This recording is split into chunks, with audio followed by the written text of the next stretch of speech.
Very. In the last decade, self-improvement has completely taken over the entire book industry. But the question I want to ask is, how did it do that? And is it really the most effective way to improve your life? I have read dozens and dozens and dozens of self-help books. I've read a lot of self-help. These are the 5 self-improvement books. There's nothing new in self-help. Today I want to put forth the argument that there's a better way, a more powerful type of book than the self-help book, and a way to actually change our own lives by studying the lives of the great people that lived before us. That way is the way of the biography. Again, I just take advice from people who are smarter than me. Bill said, go collect everything you can. That's one of the best business biographies I have ever read.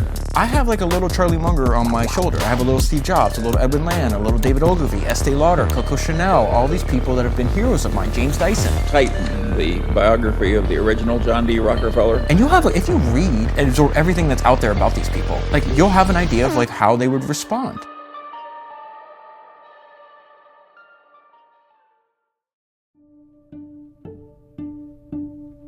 Let's start in the 21st century, where the self-improvement market has exploded into what it is today. From YouTube to Instagram to books to movies, it doesn't look like this market has any plans of stopping at all. But there's a problem when an industry that's meant to help people becomes flooded with new customers. Suddenly this market has an incredible demand to meet, and the customers have new problems that need to be solved. You see, everyone who is into self-help is into self-help because they have a problem. They are looking to fill the gap between where they are and where they could be. Marketers know this. And while many of these books do give you the strategies to help you do that, they don't actually tell you how to apply them. A lot of them simply end up telling you the same lesson over and over again, just waiting for you to apply it. And it gets to the point where self-improvement becomes this dopaminergic habit that gives you the feeling of making progress, but doesn't actually move you forward. In reality, you're kind of stagnant. I don't know who else had this experience, but I know that I for sure did. But what exactly is wrong with self-help books? Well, here are a couple of reasons. Okay, so I thought it'd be a good idea to have a little side quest, and we're gonna go into the bookstore. We're gonna look at some self-improvement books. We're gonna look at some biographies, and we're just gonna analyze some books, maybe get some coffee, get some work done, and yeah, it's gonna be a nice little vlog. I realized filming a YouTube video would be so impactful.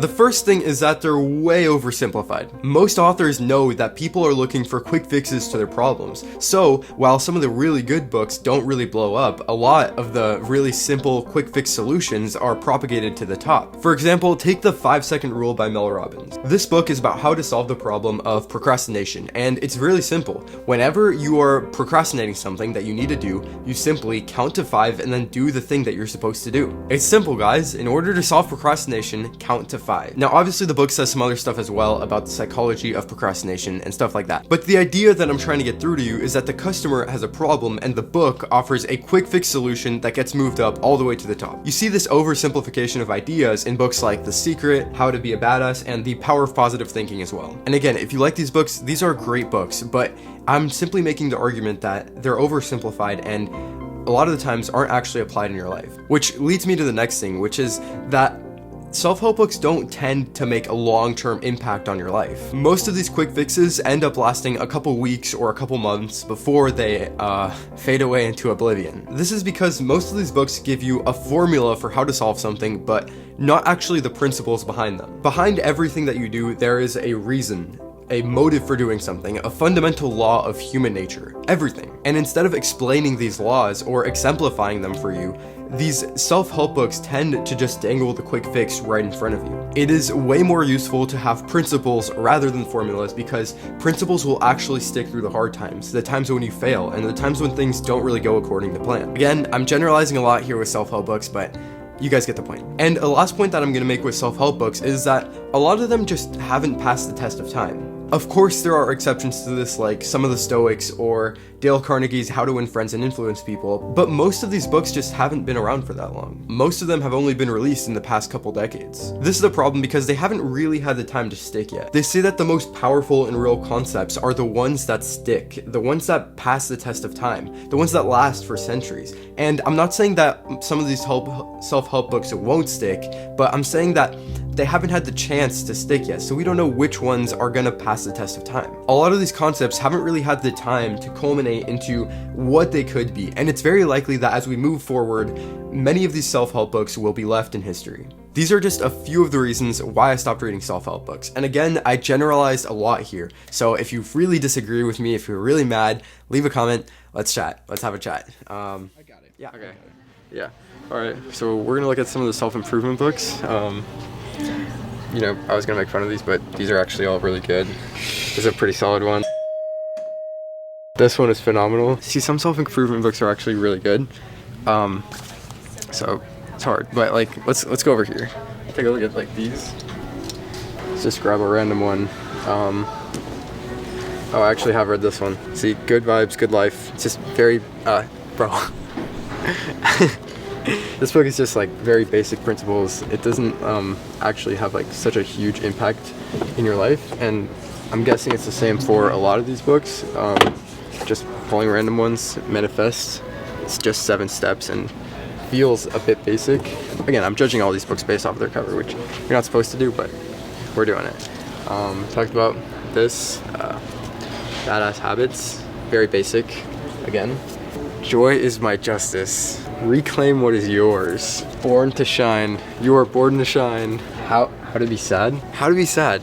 See, this is just like clickbaity. Everything I've learned about getting happier by being sad. Overall, it's just like, I feel like you can get so much more from a biography, where a lot of these feel clickbaity and almost like at a loss of substance. That's pretty much the point I was trying to make. Cool. So now that you know my problem with self-help books, why biographies? I'm really excited about this part, by the way. I am obsessed with biographies. Obsessed. I devour them. They're the greatest thing. So I hope you guys know I'm really biased here. Okay, so to understand biographies, you have to understand story. What is a story? In essence, what a story is the most meaningful moments in life culminated into a narrative, right? If you get clips of a deer, that's not a story. But if you get the most meaningful, impactful moments of that deer's life, then you get a story. You get Bambi, right? Now, the beautiful thing about a biography is that it is a story that actually happened. A biography encapsulates the entire lifespan of someone's life and forms it into a sort of narrative. It captures the most important moments of literal lifetimes, and that's an amazing thing. But how does it act as a self-improvement book? How does it really help you in your own life? Well, I think the first reason is that the more you start to read biographies, the more you start to think of your own life as a story. And in reality, that's what it is. A story. Let's get into neurochemistry for a second. You see, much of your happiness in life comes from a neurochemical called dopamine, which is released every time you accomplish something. So your dopaminergic system, your happiness, is always in relation to some sort of goal. And when we talked about what a story is, we said that it was events put into a form of narrative. So when you think of your life, you have to think about where you are and where you could be. That's already 2 events right there. Where you are and where you could be.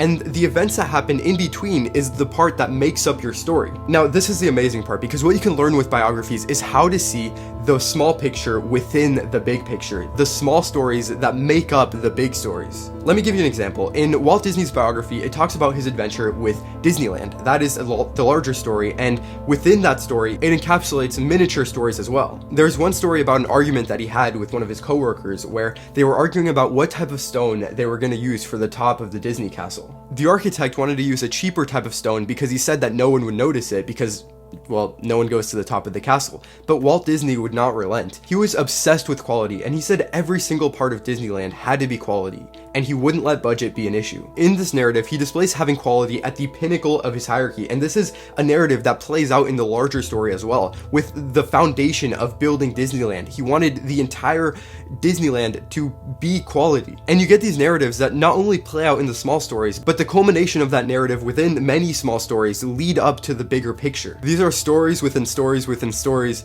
within stories, and they'll help you think about stories in your own life, the small ones, the day-to-day ones that are embedded in the big picture goal. This concept of thinking of your life as a story or a piece of art or a book of some sorts is something that you don't really get from self-improvement books, and something that you can only really get truly from biographies. Another thing that you get from biographies is accounts of real struggles, failures, and lessons. And the word real is really important here. Self-improvement often gives you a formula. A plus B equals C, right?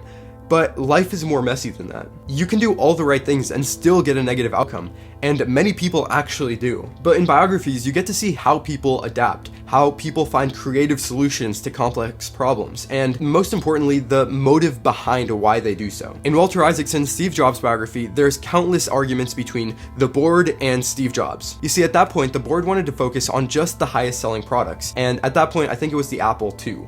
While Steve Jobs wanted to create something new, he wanted to innovate. This led to a sort of divide between Steve Jobs and the board. What happened was that Steve Jobs ended up creating the Lisa and the Macintosh, which were huge advances in computing technology, but they didn't sell well, and this led to an almost bankrupt company. From this situation, you can kind of see that life is messy, and there's not really a right answer in the scenario. Without money, the company can't function on a day-to-day, but without innovation, the company will die out with time anyway. There's no formula here, but it's simply a decision that someone made that required a sacrifice. And it just goes to show that there's not really a formulaic answer for any problem in life. And I think biographies really show this to the maximum extent. Because they're real. They are simply real. The third reason that I have is that biographies are some of the most down-to-earth, emotional stories that you can find out there. Why? Same answer as before. Because they are real. They are real, personal, human stories. Stories of perseverance, triumphs, resilience, and failures. They're an accurate representation of reality because they're from reality. When you read about someone's life, you empathize with that character and you root for them. You want to see them win. You want to see them triumph over the horrors of life. And you sort of create an emotional attachment to the main character, which lets you just have a deeper revelations of the lessons that that character learns. I think one of my biggest takeaways from biographies has been the true resilience of human beings. The idea that no matter what happens, no matter how bad it is, things can turn out okay. And not only can they turn out okay, but they can turn out better than your wildest dreams. I mean, just hearing about Walt Disney's abusive relationship with his dad, or about how Richard Feynman bounced back after his wife died, you're rooting for them. You're rooting for this main character to triumph. These stories, although tragic, can help you look at pain in your life in a completely different way, because pain is sort of a transformation happening inside of you. A lot of these stories, a lot of these biographies help you see yourself as someone who can take on the pain and suffering that the world has to offer, and not only take it on, but transform it into something beautiful. You see this as a repetitive pattern of something that all great people do, and this is a lesson that you get very deep on when you read biographies. Not only that, but it is a lesson that will stick. Biographies are real quick. If you haven't read Dostoevsky, you gotta read it. It's fantastic. Yeah. So now we got some of the entrepreneur biographies. I've always wanted to read this. This is like a biography on the guy who invented the Dyson vacuum cleaner. I don't know anything about James Dyson or about the first vacuum. Yeah. But just studying his life would be crazy cool. That sounds interesting. I've also really wanted to read this one, Shoe Dog, the story of Nike. He actually got his first deal because they thought he was a huge American company, but it was actually a very small company. So quite interesting. Like, you got George Washington, Frederick Douglass, Abraham Lincoln. All these are like literally people who were at the pinnacle of their hierarchies, and you have their entire biographies. Like, you can learn from their entire lives, and you know, this is like stuff that you don't exactly get from a self-help book. So it's just so cool. Alexander Hamilton, the musical, it's a great biography, and obviously it was based off of Ron Chernow's book, which is super cool. Yeah, I love biographies. Cool.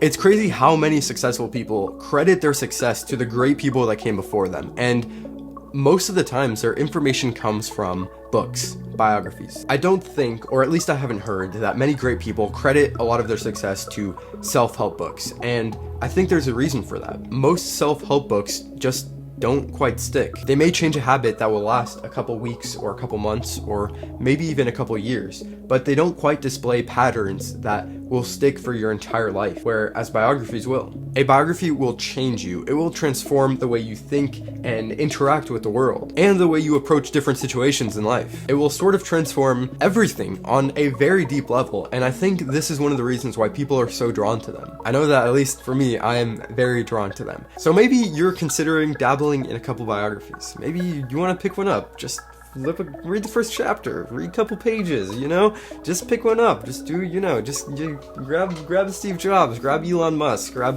Walt Disney. What could it hurt? But where exactly do you start with biographies, and how can you get the most out of them? I think the best way to approach reading biographies is something like looking for a mentor. Choose someone who you admire, someone who you want to be like, maybe someone in a field that you're in, or someone who's really good at a skill that you want to master. Now, once you have that person, take their life and use it as a blueprint for your own life. No, you don't have to follow their exact footsteps and do everything that they do, or even made the mistakes that they made, but simply use their blueprint as a guide for your life. Figure out what the most impactful moments of their lives were, what their biggest turning points were, and use them in your own life. Not only that, but figure out their biggest mistakes and then avoid making those mistakes at all costs. Learning from other people's mistakes is one of the best skill you can learn, because that way you don't have to deal with the consequences yourself. Remember that learning from the great people before us is all about taking the positive things of their life and leaving behind some of the negative aspects in the past. Obviously, we're not perfect and we will still make mistakes, but think about if everyone did this, if every generation just got better and better and better. The most important part of this process, though, is actually applying what you're learning. It might help if you try this format, at least just to start. Take out a journal and write down these 3 questions and answer them for every biography that you read.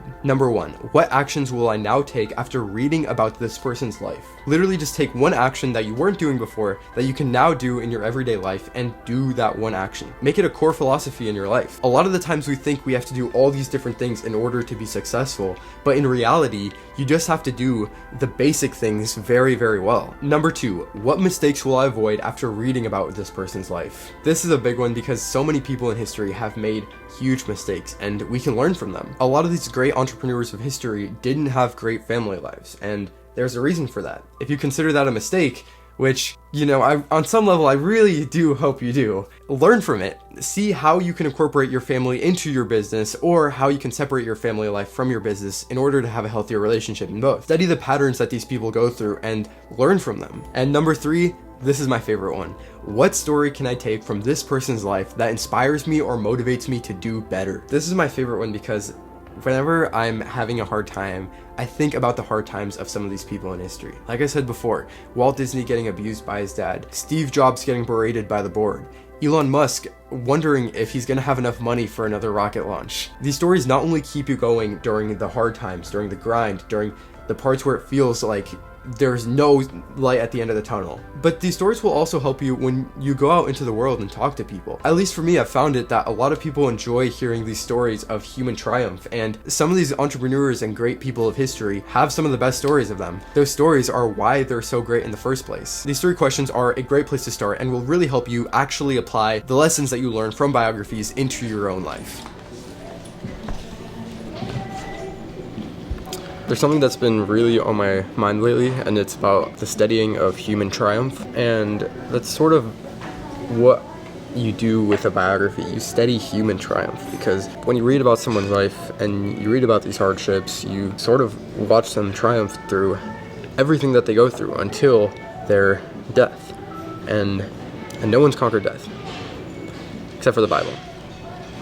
The point is that you are watching the story of human triumph. Biographies have absolutely changed my life. There's something about opening up a new biography and it's almost like you're spending time with another person. You are literally talking to some of the greatest minds that have lived before us. And you get to chat with them. You get to see what inspires them, see what motivates them, see why they took the actions that they took. And the best part is that you can then apply that to your own life. These are cycles that just get repeated over and over again throughout history. And by learning these cycles, we can use them, we can ride them, and we can avoid being caught off guard by them. I love self-help books too. I really, really do. I know it sounds like I don't, but I do. I love the concept of improving yourself every single day, of seeing that potential right in front of you and reaching out and grabbing it. There's something beautiful about that concept, but as I've become more and more obsessed about biographies, I've found that biographies are simply the best self-help books. Being able to talk to some of the greatest minds in history has improved my life in such a drastic way, and I just want to share that with the world. I want other people to experience that. It's amazing. It truly is, and it blows my mind sometimes. So this video is sort of like my tribute for biographies. Thank you Steve Jobs and Walt Disney and Elon Musk and Christopher Nolan and any other person whose biography I've read, and also to all the people that wrote their books, that spent countless hours studying these people to tell the lives of the great people that came before us. Thank you for making it a calling in your life to tell the stories of these people and to make the world a better place. Anyways, thank you guys for watching. Thank you for supporting my work, and pick up a biography. What could it hurt? Couple chapters, and that's it. I guarantee you'll end up reading the whole book. Okay. See you soon. Bye.